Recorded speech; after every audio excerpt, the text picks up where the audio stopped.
जय किसान साथियों, ये जो सौर ऊर्जा के किसानों की ज़मीनों में बड़े बड़े प्लांट लग रहे हैं, जो 30 साल की 40 साल की लीज पर जो प्लांट लग रहे हैं, किसान भाइयों अपने घरों पे बेशक सौर ऊर्जा के प्लांट लगाओ, अपनी दुकानों में लगाओ, लेकिन अपनी ज़मीनें मत दो इनको प्लांट लगवाने के लिए, क्योंकि उस ज़मीन को इतना ख़राब कर चुके होंगे ये लोग।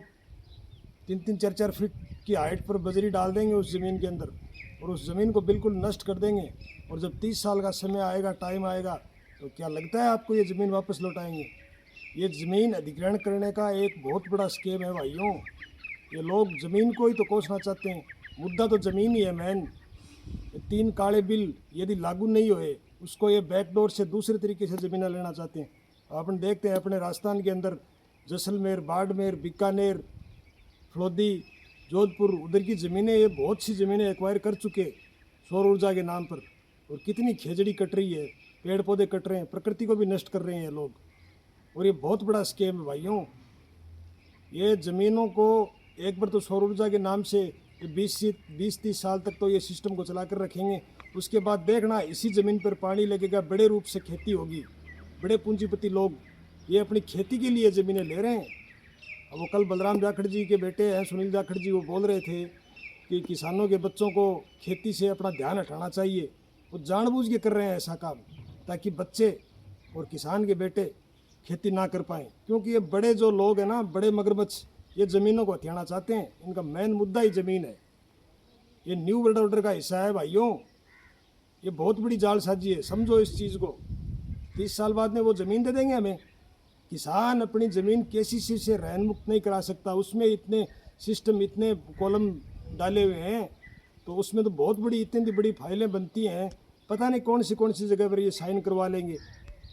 नहीं देने वाले ये ज़मीनें, और अपने हाथ अपन खुद कटा लेंगे, कुछ नहीं बचेगा हमारे पास। इसलिए अपनी ज़मीनों की रक्षा करो और अपनी ज़मीनों को बचाओ भाइयों। ये थोड़े से लालच के चक्कर में ये अपनी ज़मीन कोसना चाहते हैं। मेन मुद्दा ही ज़मीन का है। इन लोगों को ज़मीन चाहिए, क्योंकि कोरोना के अंदर इन्होंने टेस्ट करके सबको देख लिया कि खेती एक ऐसी चीज़ है जिसमें 100% बचत वाला धंधा है। इससे बड़ा कोई धंधा नहीं है। ये लोग ज़मीनों को बड़े रूप में एक्वायर करके बहुत बड़ी खेती, बड़ी बड़ी मशीनरियों से खेती करेंगे ये लोग, जैसे विदेशों में हो रहा है। लेकिन विदेशों की और भारत की बात, कंडीशन अलग अलग है, क्योंकि वहाँ के किसान को 80 से 85% सब्सिडी मिलती है। और देख रहे हैं अपन अपने खेतों के अंदर से बड़ी बड़ी ये बिजली की 3-4 लाइनें बग रही हैं।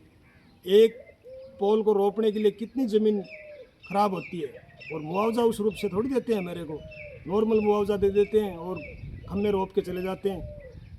अभी हमारे पीछे आसपास की घटना है, वहाँ पर देखो किसान की पूरी फसल नष्ट कर दी उस खम्मा रोपने के चक्कर में। इसलिए मेरे भाइयों, जागो और एक जगह एकत्रित रहो, वरना ये पूंजीपति लोग और ये सरकारें हमें जीने नहीं देंगी। जय किसान साथियों।